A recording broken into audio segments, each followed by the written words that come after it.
Hi, my name is Jill. I'm a recipe writer, tester, and stylist for the New York Times Magazine, and I do all my cooking in my tiny New York City kitchen.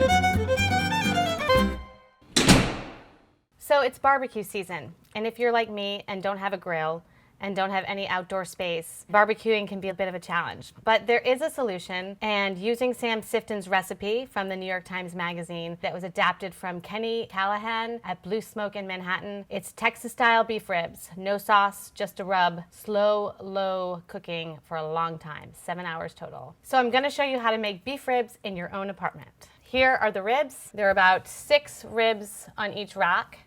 We are going to make a rub. Texas-style barbecue is not about sauce, it's about a rub. The first thing you need to do is you need to crack these black peppers. So this is a little trick. You put it in a pan like this, and then you get a smaller pan, like, and you're just gonna press down.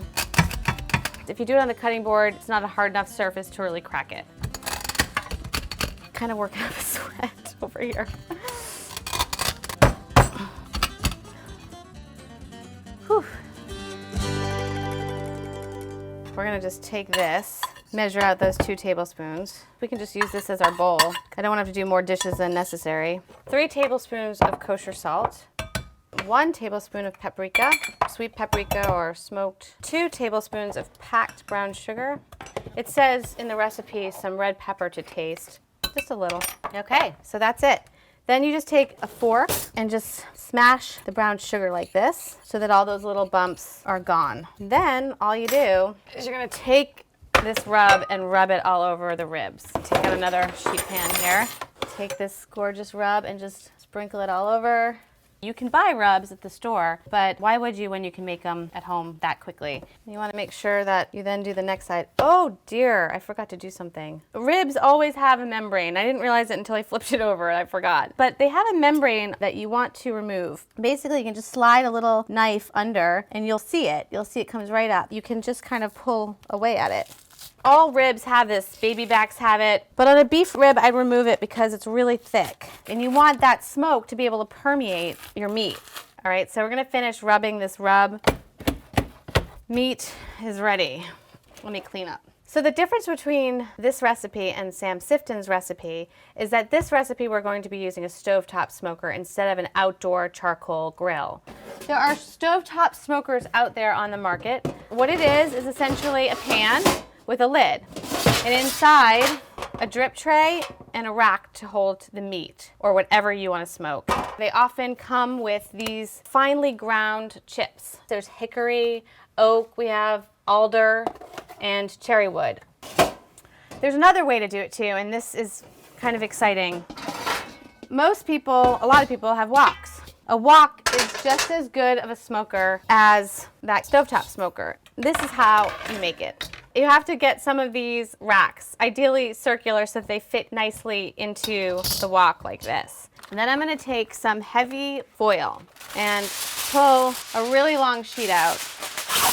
Don't be skimpy with the foil. And you're gonna lay it like this so that there's quite a lip. You want it to really cover. And one more piece of foil going the other way. So this is to prevent the burning. It's also to create some height here so that we can contain the smoke in here. Next thing we're gonna do is create a drip pan. The meat is going to drip grease on your chips, and you don't want that to happen. Like so. Okay. Thank you. Thank you. 1/4 of a cup of the wood chips are gonna go on the bottom, like that. Then you're gonna put your drip pan over it. Next, you're gonna take this, make sure it's all the way to the bottom. Then you're gonna take the other and set that in. And then you're gonna cover it with one more piece of foil and place the lid on top. And you have a smoker. Homemade, giant smoker. Because this piece of meat is not going to fit on that smoker, we have to cut it in half, like that. Here's the smoker.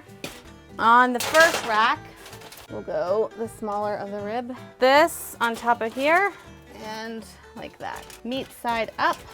Awesome. So we're pretty much ready to go. Now it's time to cover it. You want to make it kind of like a tent so that the smoke can kind of run around it. The tighter you make this, the less smoke will permeate your house. Okay, say goodbye to your ribs for about an hour and a half. Time to smoke. Turn on the heat to high. So at this point, I'm starting to smell the smoke. So now I'm gonna just lower it a little bit, medium heat. So now we're just gonna let it go for as long as we possibly can.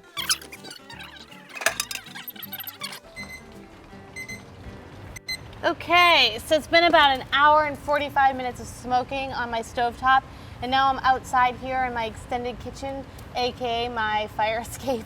Don't tell my landlord. The reason I'm out here is because it's really smoky in there, and I don't feel like I'm having to de-smoke my house all evening. So, crossing my fingers that these look good. Woo! Yes, they do. It's pretty amazing. Whoa!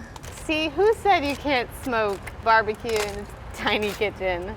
And now we're gonna transfer it to the sheet pan and then move it to the oven for 5 hours.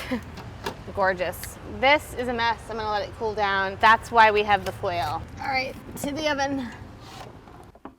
Okay, so 200 degrees, put it in the oven for 5 hours. Longest time I've ever set the timer for. Now, to figure out what to do.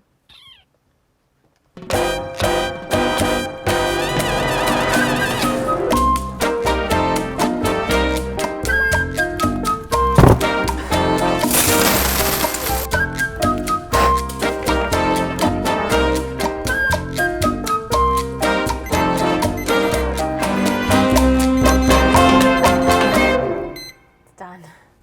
5 hours later. Wow. No sauce necessary, just your hands.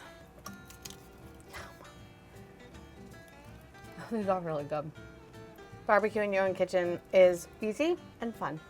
It's more fun outside. And you can also do it with baby back ribs and other ribs that don't require 7 hours, that require more like 3 hours. So don't be scared of ribs inside your house. Oh, and remember, put the battery back in the smoke alarm.